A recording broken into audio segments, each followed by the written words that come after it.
I was not recording. Thank you very much, Laura. We're 20 minutes through. It's okay. I'll go back and re-record what I've said. Don't worry too much. I can do that again.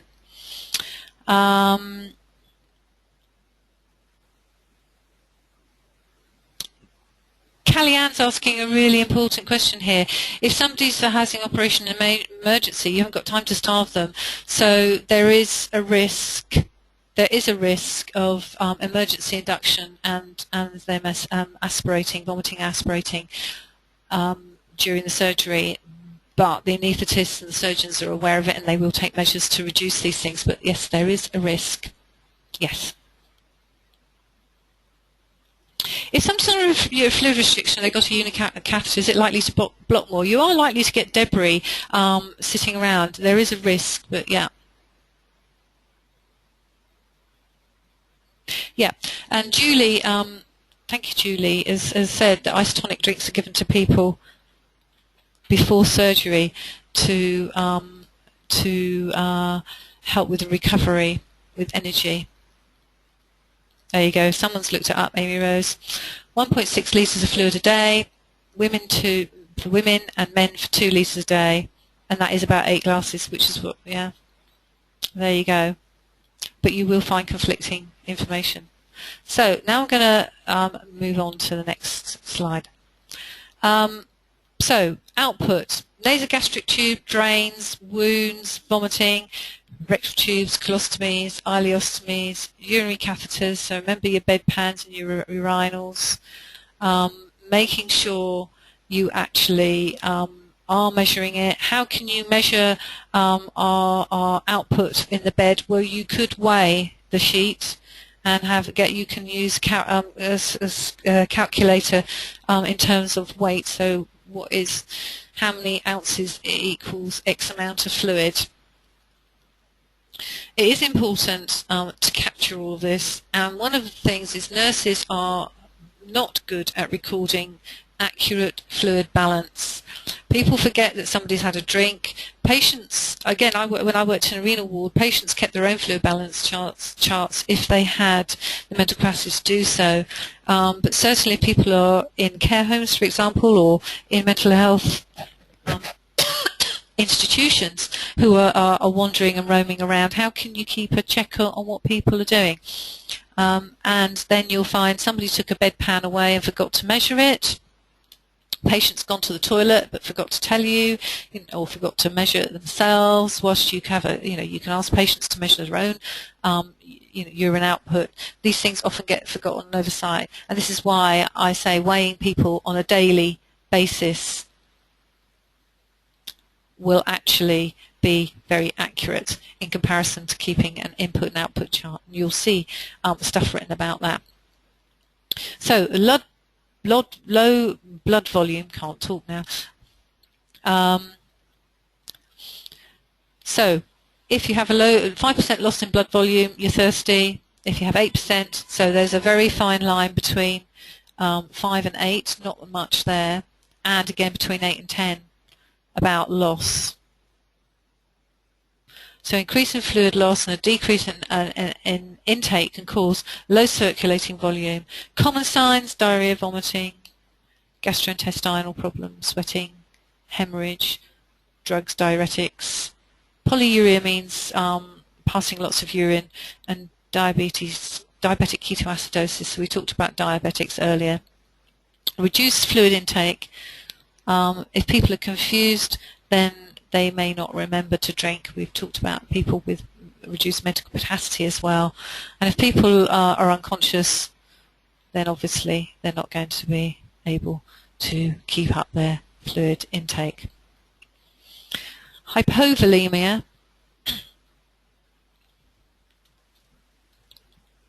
Again, fluid imbalance causing problems. People will be thirsty. They have dry mouth, nausea, feeling dizzy and faint, but again, confusion and agitation, change in altering level of consciousness, low blood pressure, rapid pulse, rapid breathing, their eyes sunken, their skin turgor, so their skin tone is not that responsive, and again they're passing small amounts of urine. Signs that you're looking out for. Okay, higher blood volume, hypervolemia. Well, we've already had a prime example. One of you shared with us about their father who had congestive heart failure, CCF. There's a decreased fluid loss, and what they intake, they don't put out. Problems with kidney function, renal failure causes this as well. Again, problems with liver cirrhosis or disease of the liver. And the other one is overinfusion of IV fluids. They've had IV fluids administered too quickly, and their heart isn't able to cope with that overload. So these sort of things contribute to that. And this is high blood volume, but it's not necessarily fluid that's actually getting into the tissues, or you've got static fluid in the veins, and will seep into the interstitial spaces, causing the edema, which we talked about earlier on. So hypervolemia, breathlessness, as the blood isn't being pumped around properly or effectively, and you can actually get fluid overload in the lungs as well, with a cough, rapid pulse, tachycardia, tachypnea, rapid breathing. Their pulse is bounding, their blood pressure is high, confusion and reduced level of consciousness. All these symptoms can come into play. Talked about edema earlier. I knew it was a slide on there, but I wasn't quite sure at the point we were talking about it earlier as to where this is. So we were talking about swollen legs, and you've got a photograph there, and what you've got demonstrated in the picture is if you gently press on the skin, your fingerprint imprint remains. So edema, abnormal accumulation of fluid in the interstitial spaces I was talking about, fluid distribution, circulation problems. You can get localized or generalized. Localized means in the lower limbs. And again, as I said, heart failure is common as you get older. Your heart doesn't cope so well, and your kidneys don't function so well. And quite a lot of older people you may come to care for, you will see have swollen feet and maybe limbs as well, which causes problems with mobility, skin integrity, and potential skin breakdown, which some of you will have already seen. Just going to have a little look at what people are saying. Ooh. Just move down.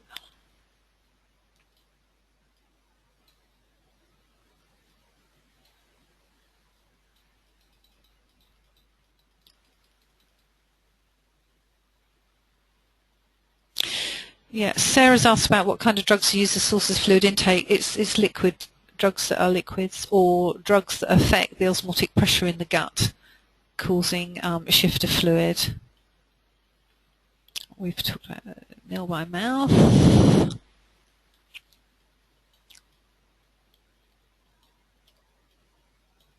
Yeah, somebody's come up with an interesting one about people who might have incontinent of urine. If you're changing their pad, how are you going to know?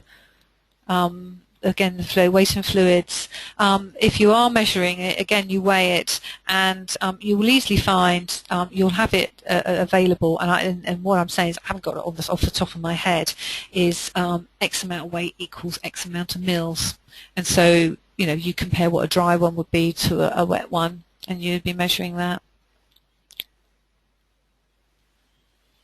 Yeah, blood loss during surgery could be massive and measured. So what sways?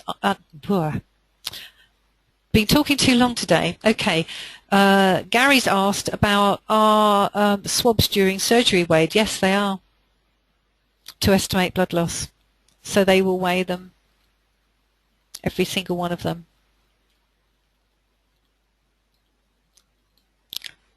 Yeah. Jake's asking me when you have time to weigh linen. You may well be doing it if severe hemorrhage and it's a severe concern. But if somebody was as poorly and hemorrhaging like Our Lady there, you wouldn't be messing around, I agree, weighing linen. You would actually be treating their hypervolemia and treating their shock based on known facts is estimate the blood loss.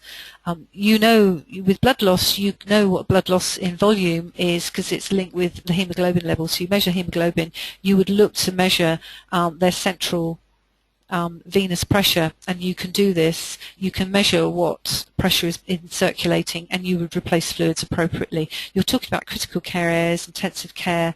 You'd be measuring somebody's central venous pressure to give you an idea of what their circulation is doing. So yeah, you're quite right. You wouldn't be having time to weigh things, but you could.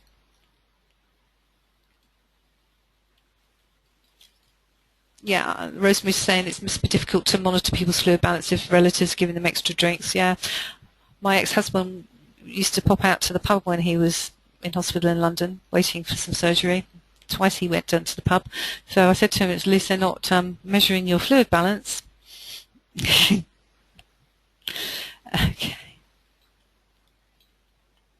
Yep.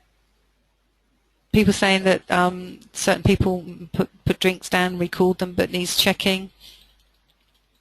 Yeah, thromboembolic stockings are used to help circulation for people whilst in hospital, prevent fluid load.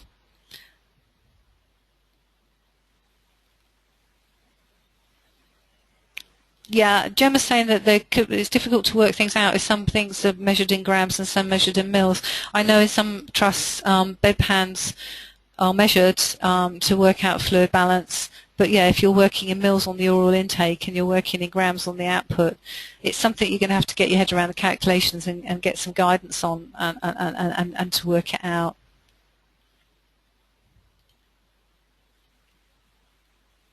Yeah, Amy Roses asked, how can you estimate how much is in something? It's very true. Thank you. Actually, Lisa's come up and said that she's actually weighs incontinence sheets to weigh up the blood loss and the fluid loss.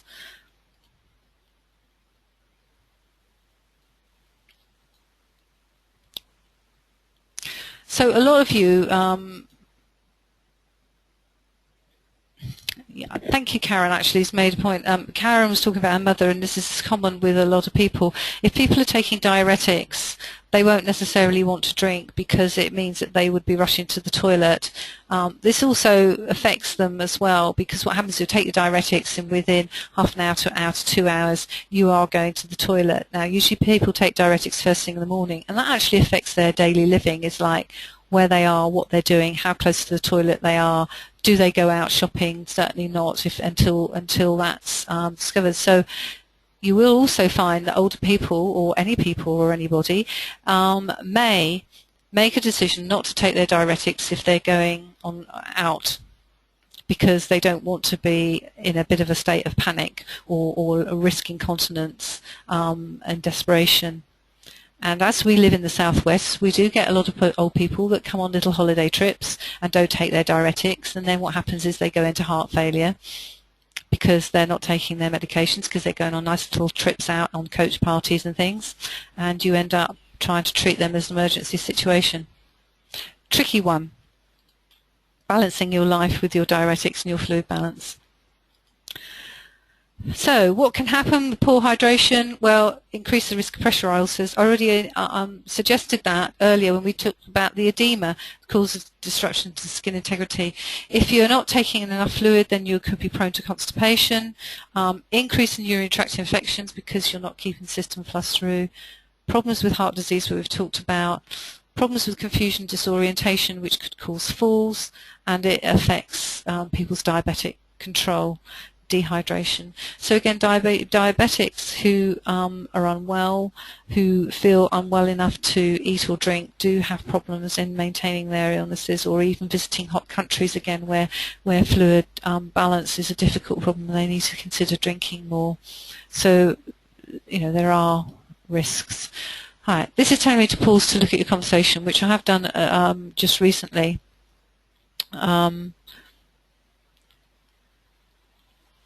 Yeah, Juliana's saying that some older people don't like to drink beyond a certain time in the evening, again, because they're going to bed and they don't want to risk continence issues in bed. But yeah, is it helpful or is it more damaging to them? Everybody adjusts their lifestyle and manages their illnesses in the best way they think can, but is it damaging them? Well, if they're not drinking through the night, they could risk dehydration, or they could risk the kidneys having problems. It's a tricky one to do. So the answer is yes, there is a potential risk, and it might be useful to suggest that maybe they restrict but still have a drink. Yeah, somebody was saying about their one of their relatives has ulcerative colitis, which is when it flares up, eating and drinking is not something they want to do. How do you monitor an alcoholic?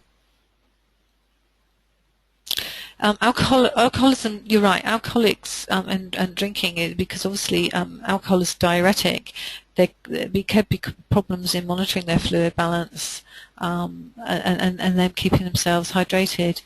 Drinking ordinary fluids, not ones that could affect their kidneys. And this is why you do get heart, one of the links you get heart and renal problems linked with alcoholism. Great range of questions. Keep them coming. Okay, let's have a look at older people. It's common in care homes. Dehydration is associated with major causes of mortality and morbidity in older people. Diminished appetites, which Kevin mentioned earlier, poor nutrition, and they may miss out on the valuable components of their fluid intake contained in food as well. And it is an issue, and some of the documents that I put onto Moodle talks about that. So we've talked quite a bit already about assessing fluid balance, and I was talking about a fluid balance chart and weighing people, but also you need to do other assessments as well. Take into consideration things that might influence their ability to drink, but also maintain fluid balance. So their history, looking at them, looking for visible signs, looking at objective clinical data. I'm just going to move on because it talks about what those are. The history then. So can they take drinks unaided? Do they need assistance? Is the crockery or the cups and drinking vessels they're using suitable? There's their dexterity, maintain it. Can they turn their taps on? Unscrew the bottles of juice, fluid juices. Make a cup of tea. Is their dexterity, is something affecting their ability and strength to do that? Are there reasons why they're restricting fluid, like we've just said about not wanting to drink before going to bed late, so they don't have to get up in the night to the toilet? Or are they on enforced fluid restrictions for some reason? How mobile are they? Can they get their drinks? What other health problems they have? What diuretics, specifically diuretics, but also other cardiac drugs, can cause problems with renal function and their mental status, their capacity, and are they confused, disorientated, which you would be doing anyway. But don't forget, these things are also related to ability to drink. Visual assessment. Mucous membranes inside the mouth. Is it moist, dry, coated, cracked? I tried earlier yesterday and again today to find a report in the Nursing Times. I just couldn't track it down, where one hospital trust was doing some research where every patient's mucous membranes were checked daily, everybody, to see whether they were hydrated. But what I was interested in, that I first read the article and they announced that they were doing it, and they were saying that it actually is contributing to reduction in associated problems with dehydration.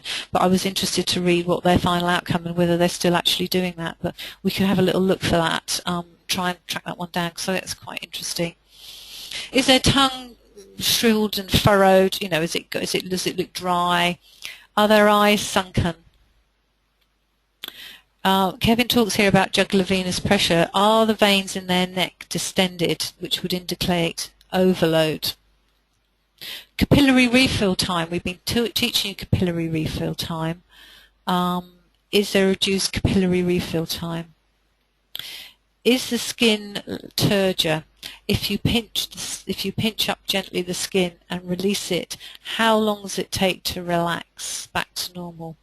If you're dehydrated, it tends to stay pinched. Now, I don't mean pinched hard, I mean gentle. Is the skin, how does it feel? How does it look? Are they edematous? All sorts of contributing factors just by looking at somebody. Okay. Obviously, circulating blood volume, so your pulse and your blood pressure, we've talked about that. The urine volume. How does the urine look? If it's diluted, it's pale. If it's dark, it's concentrated. Are they passing less than 0.5 milligrams per kilogram per hour? Specific gravity of urine, is it dilute or concentrated? I've talked about weight before.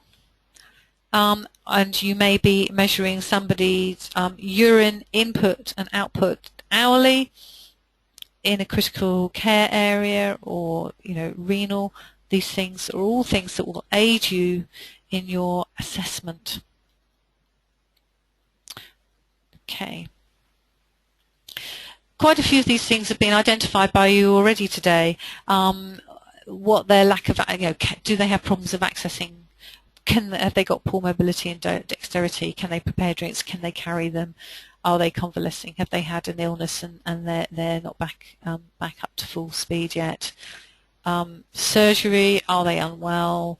Have they got problems swallowing? Haven't identified that yet. Can they swallow the fluid?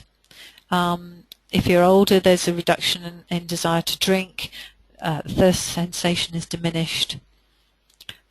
Is the water in the jug warm? I've talked about that before. Or is there no catering for their individual requirements? So is there anybody available to provide drinks to somebody? Some of you have been visiting people in their homes and have been, raising concerns that are they able to eat and drink? And this should be part of your assessment of all your patients, specifically, and again in the community, assessing their ability to get drinks, fluid. Here's how to test your skin turgor.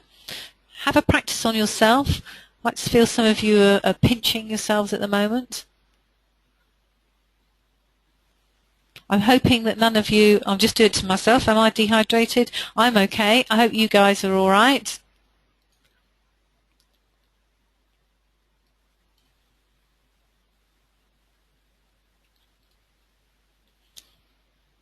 Okay, I'm just having a look at some of the things that your comments you're making. Yeah, making sure people, what sort of drinks people want. Do people need straws? Do people need special cups for drinking?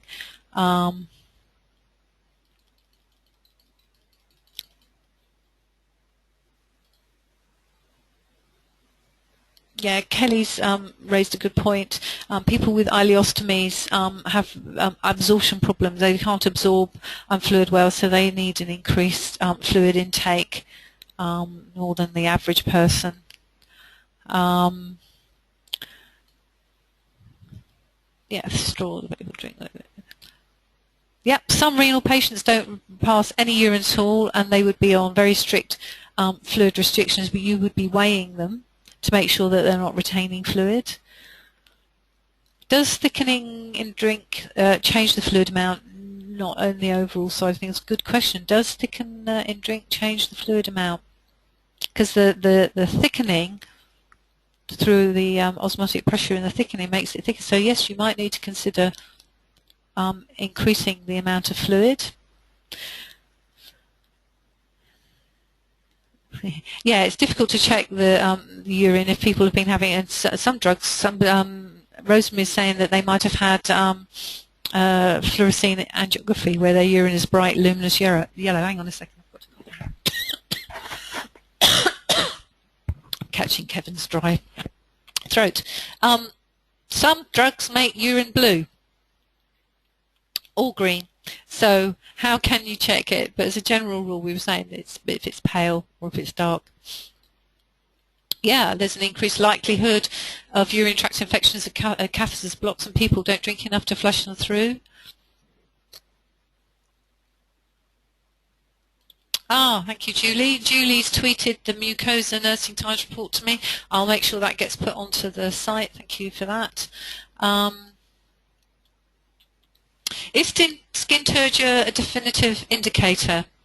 As with everything else, you would take that into consideration with all the other parameters and metric measures that you're taking. It's a quickie. And yeah, people with swallowing problems.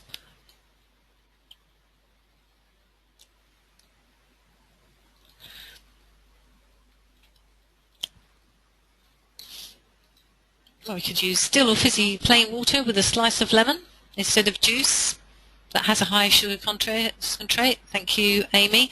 Or low calorie drinks. And Gary's talking about overhydration being an issue and probably life-threatening. Sodium balances. How do you treat nil by mouth? Intravenous fluids. Again, yeah, overhydration. If in a normal person, and their body's working well, you can't overhydrate yourself. But there are, if they have got issues or problems or ill health, then you can do that. So we've identified some of these things. This is taken from the RCN toolkit that I've put on to the website for you about hydration. We talked about nil by mouth and surgery, but dehydration doubles the mortality of those who have strokes. So anybody who have multiple problems that could actually affect hydration. And we talked about the inability to sit up and help themselves drink. Nobody's identified it so far, but 18 months ago, a youngish chappie in hospital phoned the police, 999, to say that he was in hospital and people weren't giving him a drink. So the police checked with the ward, and the nursing staff said, "Oh, it's not a problem. No, we are giving him drinks." And he subsequently died in a very short time, and dehydration was attributed to his illness. And so, as a result of that kind of knee-jerk reaction to those kind of things, that sounds absolutely appalling, I know. That you will find hydration is an important issue for organisations. That's why you've got the RCN toolkit that's come out about hydration, and where mortality rates and morbidity and mortality rates in hospital, and you will find hospitals engaging in strategies to ensure people are not dehydrated.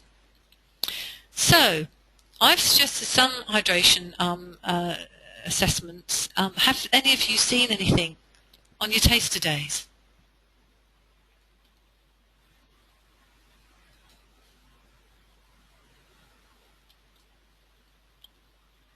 Helen, you can't see other people's questions. I'm not in a position to send them out to everybody because at the moment I haven't got as many arms, but I'm trying to give people summaries. Yeah, Juliana's saying people become confused and aggressive if they have urinary tract infections. Yeah, fluid balance charts, people are saying about assessment. Any kind of other assessments? Is there anything in any of the documentation about assessing hydration state? Are nurses recording that they've checked somebody's hydration state? Yeah. Lisa's come back and said, not on a taster day, but she's worked with nurses that have looked at patients' tongues, urine output, colour, volume. Thank you, that's a really good point. Not expected monitoring the urine things, not necessarily so. So some of you have, a lot of you probably haven't. So I'm challenging you now to something for you to do when you're out in your placements, to look at hydration assessments, to see what's going on out there. Yes, Emily said, should we have a food chart and a fluid chart, because some foods have fluid. Yeah, good point.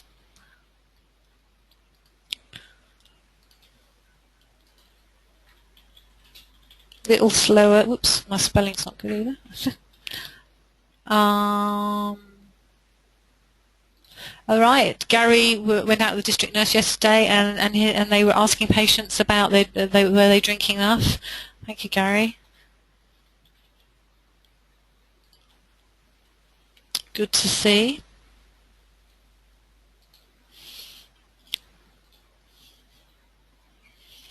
So how can we assist our patients? Obviously explaining the importance, looking at their preferences, making fluids available and accessible. That's the key thing.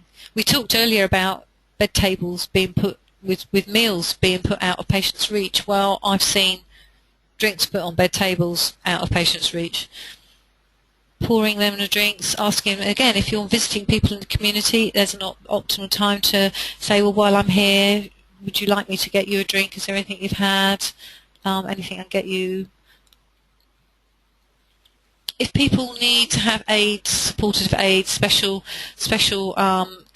crockery, special cups, design cups to help with their drinking. Again, if people have had strokes and they've got a weakness around their mouth, they might need to use a special tipping cup similar to those that young children use.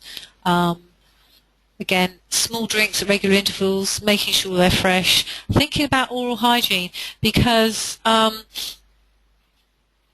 dry, sore mouths, people will find it painful to drink. We talked about using mouth swab and mouth clean agents earlier today when we talked about personal hygiene. But again, if somebody's got a dry, sore mouth, they are not necessarily going to want to be able to drink either. So looking at improving their oral hygiene would assist and aid them into drinking. Yeah.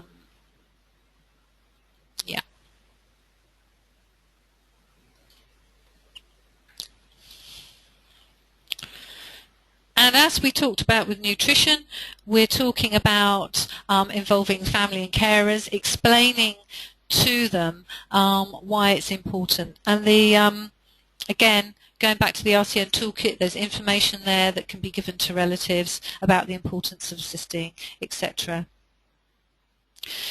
If people are vomiting or incontinent, you can record an estimated amount, but that is never easy and straightforward, but you could say about that amount. Now, as students fresh in, it's difficult perhaps you say, well, how can I estimate anything? Obviously, with experience, you will get nurses who will have a guess.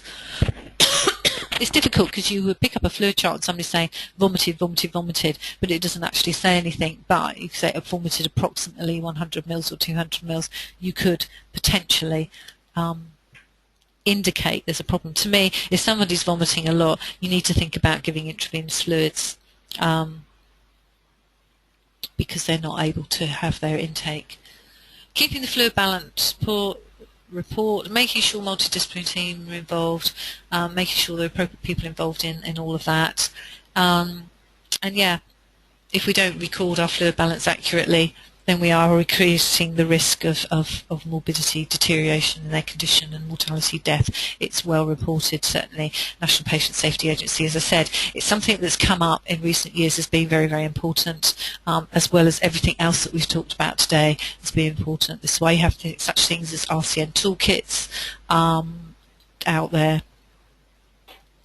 So hydration is a fundamental aspect of our nursing care, as we talked at the start of the day, and it's important to be accurate, making sure your patients assess, and for you thinking about how you can assist patients with their hydration needs.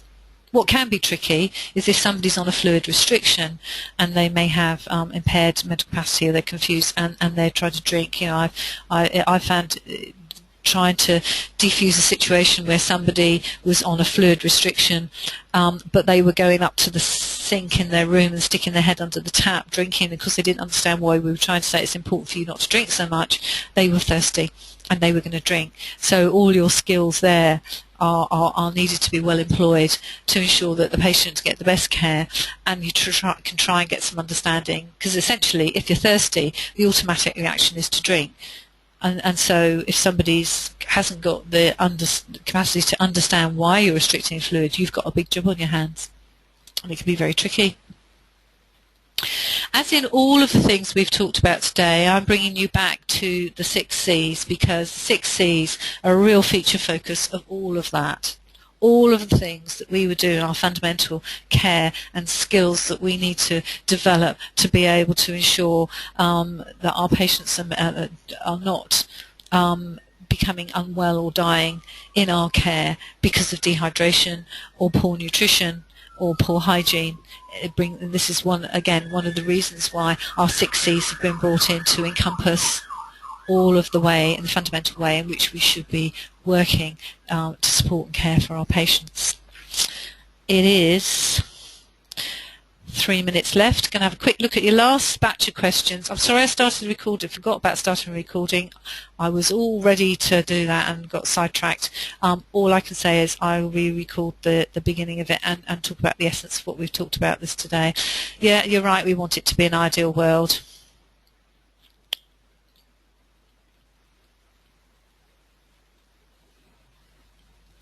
Yeah, Amy's come up and said that restricting fluid where it's necessary to be harsh towards patients, it must feel really difficult to manage that. Absolutely right. Yeah, the PowerPoints will be able to be put onto Moodle, not a problem, that's all right. Thank you, Helen, very much for your comment. I'm just going back over, yeah, someone said that they had a patient drinking out of a urine bottle. I've seen people out drinking out of flower vases because they're thirsty. It's hard.